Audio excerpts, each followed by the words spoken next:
కాంగ్రెస్ ప్రభుత్వంపై మాజీ మంత్రి బీఆర్ఎస్ వర్కింగ్ ప్రెసిడెంట్ కేటీఆర్ తీవ్ర స్థాయిలో విమర్శలు చేశారు. అసలు రాష్ట్రంలో ప్రభుత్వం ఉన్నట్టా లేనట్టా అంటూ ప్రశ్నించారు. రైతులు కష్టాలు పడుతుంటే ప్రభుత్వానికి కనిపించడం లేదా అంటూ ఆగ్రహం వ్యక్తం చేశారు.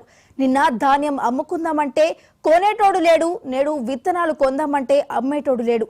ఎన్నికల ప్రచారంలో తిరగడం తప్ప ఎన్ని ఎకరాలకు విత్తనాలు అవసరమో లెక్కలేదు అంటూ ప్రభుత్వాన్ని నిలదీశారు.